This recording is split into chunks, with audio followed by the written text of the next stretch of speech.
Bonsoir à tous. On prend des nouvelles de l'église de Guinée-Conakry. Cette église vit un renouveau après avoir souffert en particulier sous la dictature de Sékou Touré qui expulsa en 1967 tous les missionnaires étrangers.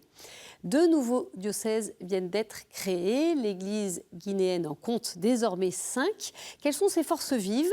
Comment soutient-elle aussi la jeunesse guinéenne ? On va en parler avec notre invité, le père Cessé Raphaël Lama, prêtre guinéen de l'archidiocèse de Conakry. Mais pour commencer, quelques repères. La Guinée-Conakry est située en Afrique de l'Ouest. Elle est frontalière avec la Guinée-Bissau, le Sénégal, le Mali, la Côte d'Ivoire, la Sierra Leone et le Libéria. Sa population est d'environ 13,8 millions d'habitants. Elle compte 24 groupes ethniques. Sa capitale est Conakry. Sur le plan religieux, la Guinée compte 85% de musulmans, 11% de chrétiens et 4% d'adeptes de religion traditionnelle. Je retrouve notre invité.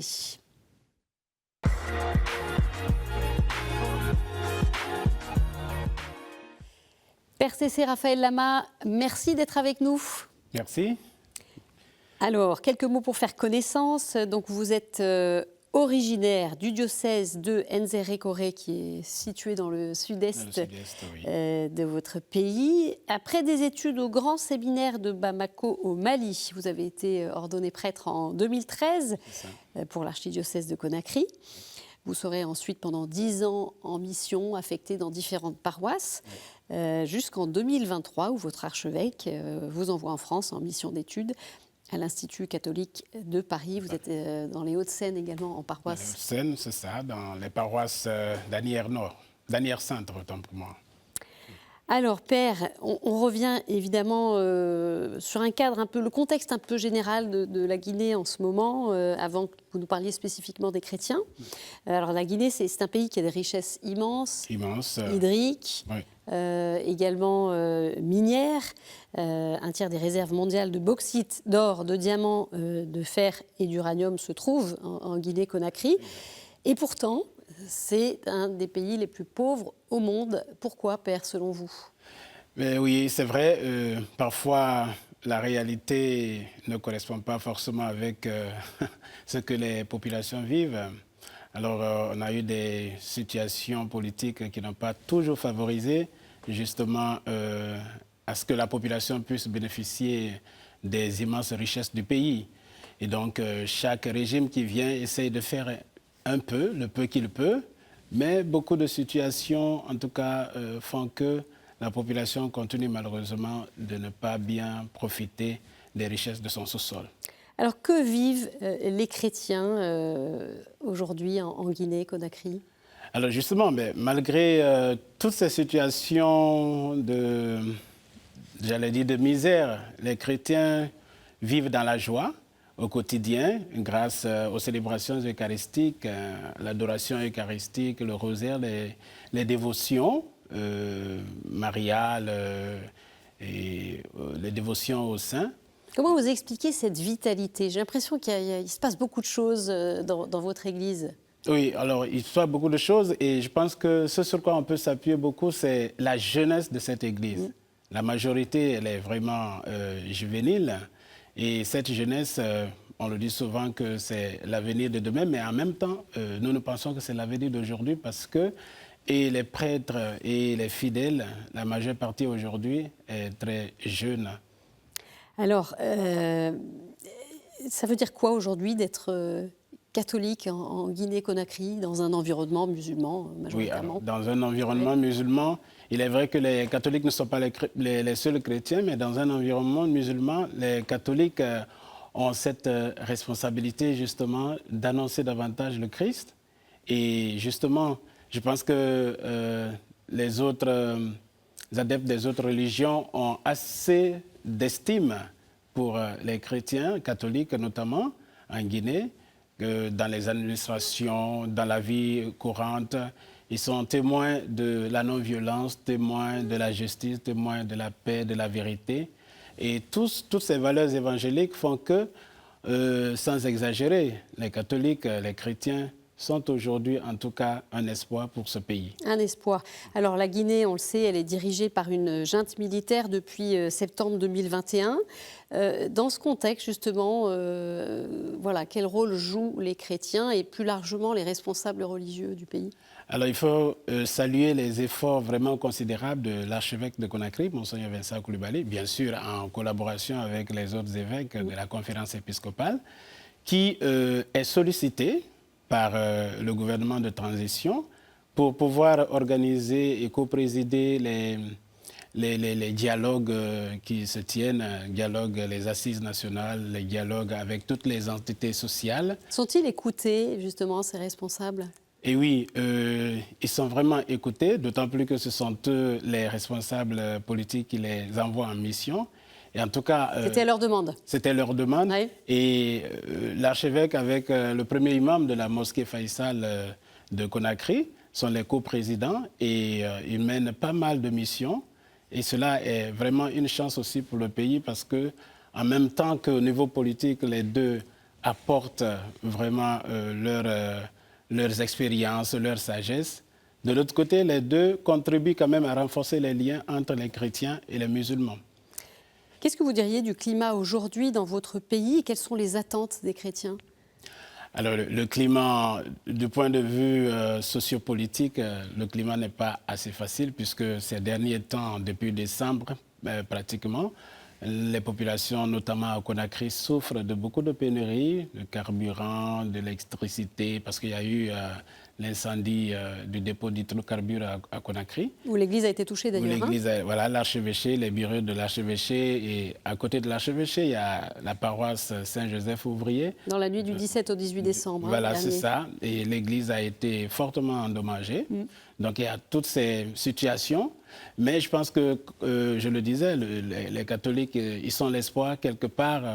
Ils continuent à œuvrer pour que, à leur niveau, ce qui peut être changé se change.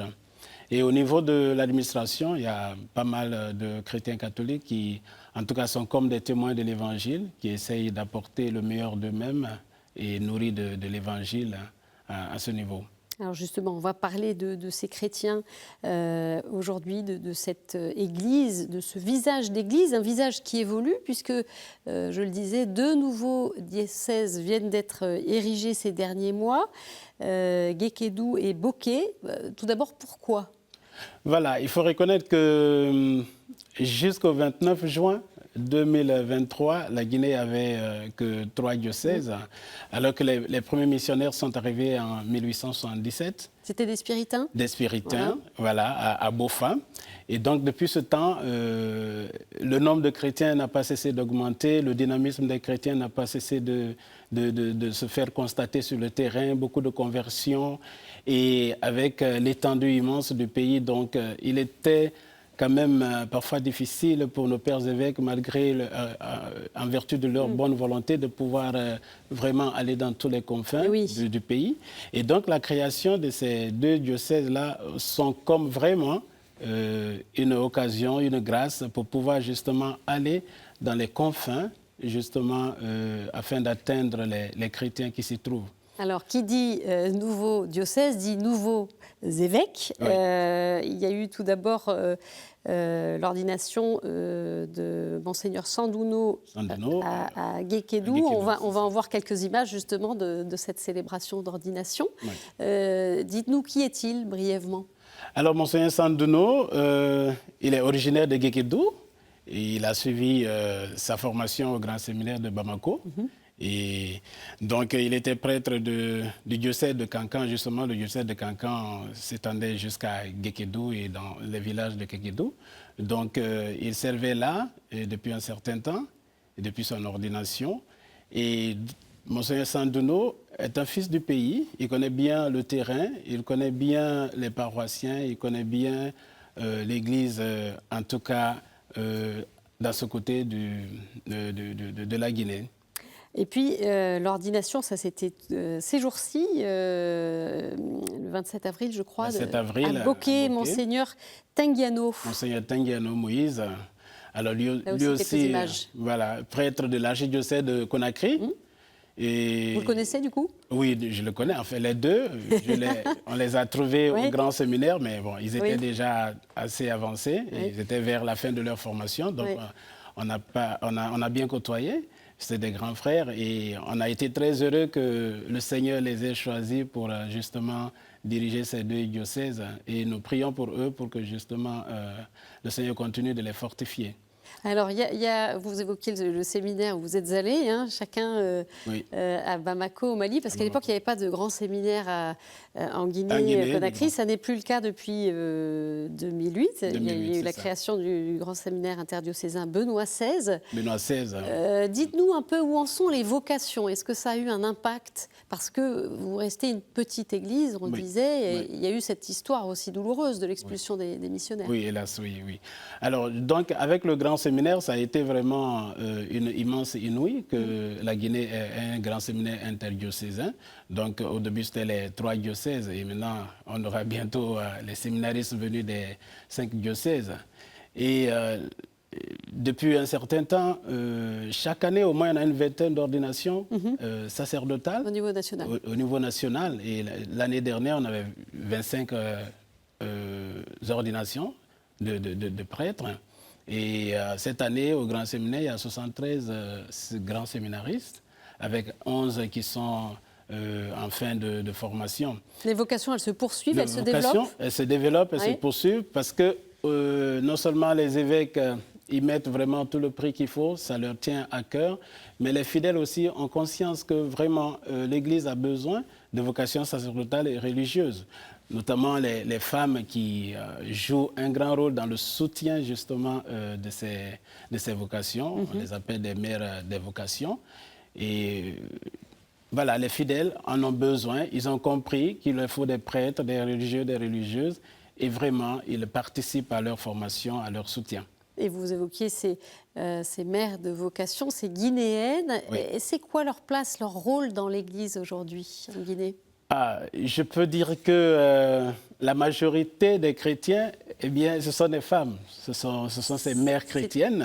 Voilà, la dominance sociologique est féminine. Alors. Oui, la D'accord. dominance sociologique est féminine. Oui. Et la dominance chrétienne aussi, elle est féminine. Oui, Ça oui. va Ça va ensemble. avec. Ça va avec, justement. Et donc, ces femmes, moi, sans exagérer, je pourrais les qualifier d'épines dorsales de l'Église en Guinée. Elles sont partout, elles sont dans toutes les structures, elles sont capables d'initiatives, elles ne sont pas que bénéficiaires de la pastorale de l'Église, mais elles sont actrices de cette pastorale-là auprès des jeunes filles notamment, auprès des jeunes filles pour qui elles œuvrent pour pouvoir les soutenir. Par exemple, celles qui sont dans des difficultés scolaires, celles qui sont confrontées à des réalités d'employabilité, parce qu'il faut reconnaître que ce n'est pas toujours facile pour les femmes de trouver de l'emploi. Les femmes et les jeunes, en général, on y vient justement à ces jeunes et à cette question de l'emploi. Alors vous avez été chargé, Père C.C. Raphaël Lama, hein, justement des questions de jeunesse. Et en Guinée, on le sait, beaucoup de jeunes peinent à trouver un emploi après leurs études. Alors l'Église, elle tente d'agir. C'est le cas de l'archidiocèse de Conakry. Il a proposé à 15 jeunes une formation en agro-pastoral. But à terme, construire un centre de formation et de pratique en agro-pastoral, c'est-à-dire ce qui est lié à l'agriculture et à l'élevage. Mais les moyens manquent et le diocèse recherche activement des fonds pour faire aboutir ce projet. Les explications de Jean-Philippe Zogbelemou, coordinateur national de la jeunesse catholique de République de Guinée. On en parle juste après. La formation qui est donnée dans les universités, parfois, ne répond pas aux besoins de la société. Donc, il faut créer un cadre pour réorienter ces jeunes à leur métier de choix et en fonction des aptitudes qu'ils ont. Donc, le service social diocésain vient répondre un peu à cela. Et il y a un projet de création d'un centre agro-pastoral. Il y a eu déjà les prémices où il y a 15 jeunes qui ont été formés par 2 formateurs qui sont venus du centre de Songhai et de Bénin. Ils ont suivi une formation dans les cultures vivrières, dans la pisciculture, ainsi de suite. Et aujourd'hui, le défi qui se pose à ce niveau-là, il faut que ce centre soit mis en œuvre pour que ces jeunes-là puissent commencer à travailler la terre. Il faut former les jeunes au sens du travail, comme participation au bien commun. Il faut aussi les former à la conscience professionnelle et l'honnêteté, parce que on se dit il faut cela pour que la jeunesse puisse participer aussi à la vie du pays. Voilà, on le perçoit, Père C.C. Raphaël Lama, les défis sont immenses pour cette jeunesse. Très, très immense, les défis. C'est vrai que les universités donnent la formation qu'il faut, mais après, entre ce qu'ils reçoivent à l'école et la réalité à laquelle ils doivent faire face, il y a des fois un grand décalage. Et donc, ces jeunes sont confrontés au chômage, au problème de l'employabilité, l'immigration clandestine. Pour ceux qui n'ont pas d'opportunité de déboucher, enfin, ils sont obligés de prendre des routes parfois qui compromettent leur vie, qui compromettent leur famille. Et c'est dans ce souci-là, justement, que l'archevêque, Monseigneur Vincent Coulibaly, a mis en place ce service diocésain dont Jean-Philippe Zogboulemo parlait. Et ce service diocésain, justement, cherche tous les moyens pour pouvoir assister, accompagner ces jeunes-là dans l'entrepreneuriat. Et la Guinée ayant un sous-sol bien riche, mais aussi un sol bien fertile, eh bien, il suffit de lancer un grain d'arachide et voilà, le lendemain, vous voyez que ça a germé. Les jeunes, ils sont attirés encore par ces métiers de l'agriculture? Alors, on pourrait nuancer, hein. Ce n'est pas tous les jeunes qui sont attirés, mais je pense que la politique ou la volonté de l'archevêque, c'est d'aider les jeunes à comprendre que la terre ne trahit pas et que d'où on peut tirer les premières richesses pour pouvoir espérer se développer, c'est forcément à partir de la terre. Et donc, il y a pas mal qui sont intéressés, qui se laissent attirer, comme ces 15 jeunes qui ont été formés. Et dans chaque paroisse aussi, il y a justement des programmes qui sont mis en place pour pouvoir aider. Et d'ailleurs, de passage, le nouvel évêque de Bokeh a dans son armoirie des épis. Alors, il disait pendant son ordination qu'il compte vraiment faire de son diocèse un grenier pour l'Église, mais pourquoi pas pour le pays. Et il appelait les jeunes à pouvoir retrousser leurs manches parce que bientôt, ils vont tous descendre dans les bas-fonds pour labourer et voilà. Alors, il y a cette aide concrète de l'Église auprès des jeunes pour voilà, leur formation, pour leur avenir. Il y a aussi évidemment le soutien spirituel, bien sûr. Comment justement l'Église encourage ces jeunes? Eh bien, la réponse de Jean-Philippe Zogboulemo. On doit aider les jeunes à créer des communautés, lieux de vie, de partage et d'échange d'expériences. Par rapport à cette dimension missionnaire, nous vivons un peu le contenu du Christus Vivit, parce que ce document, c'est une réponse que le pape a donnée, c'est l'exhortation post-synodale du pape, où il a voulu que les jeunes eux-mêmes prennent leur destin en main, pour que les jeunes, la parole soit donnée aux jeunes pour s'exprimer et que les décisions qui concernent la jeunesse soient prises par les jeunes eux-mêmes. Voilà, donc on le sent aussi, il y a voilà, une vraie dynamique autour de la jeunesse. Une vraie dynamique autour de la jeunesse. Spirituellement. Spirituellement, au niveau des paroisses, donc il y a des journées paroissiales de jeunesse qui sont organisées et au cœur de ces journées paroissiales, il y a la mobilisation de ceux qu'on va appeler les aînés, c'est-à-dire ce sont des jeunes qui ont déjà des situations de travail bien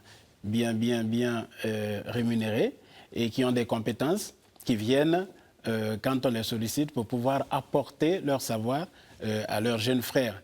Et au niveau des doyennés, il y a des sessions bibliques qui sont organisées par doyennés. Et au niveau diocésain, il y a les journées diocésaines de la jeunesse.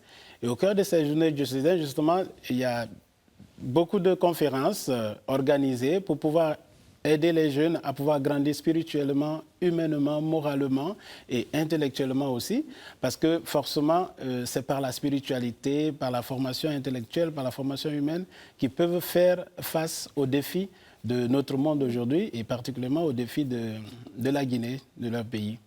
Merci beaucoup, Père C.C. Raphaël Lama. Juste un dernier mot, je voulais signaler, parce que c'est une actualité qui concerne votre église, le pèlerinage qui va se dérouler à Bofa du 5 au 12 mai, qui se fait, c'est un pèlerinage national sur les pas et les tombes des premiers missionnaires à Bofa. Et tout de suite, on poursuit avec quelques autres infos.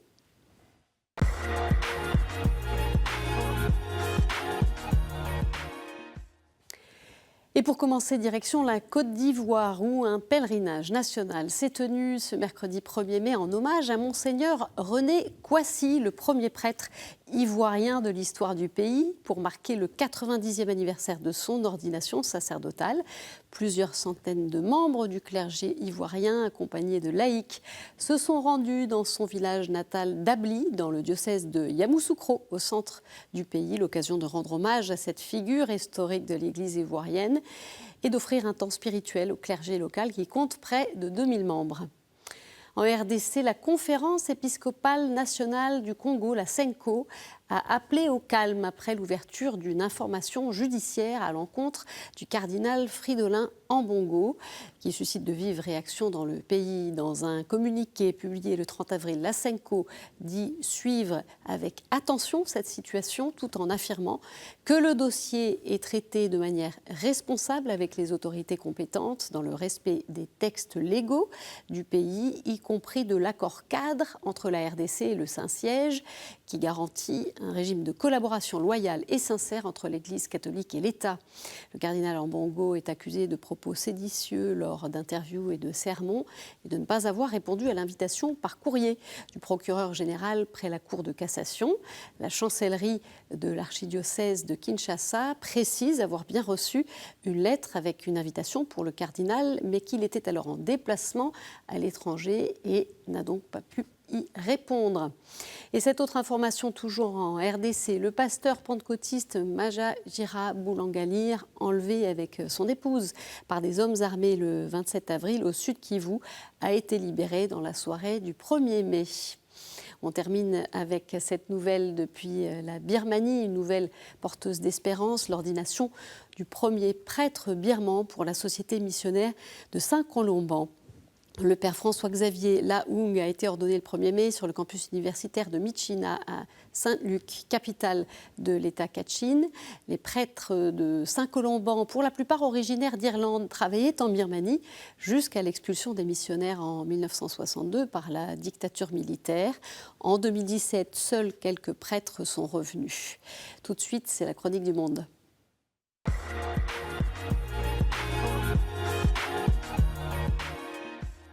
Et on retrouve cette semaine Sœur Juliette Ngueta, religieuse du Sacré-Cœur de Jésus à N'Djamena, au Tchad.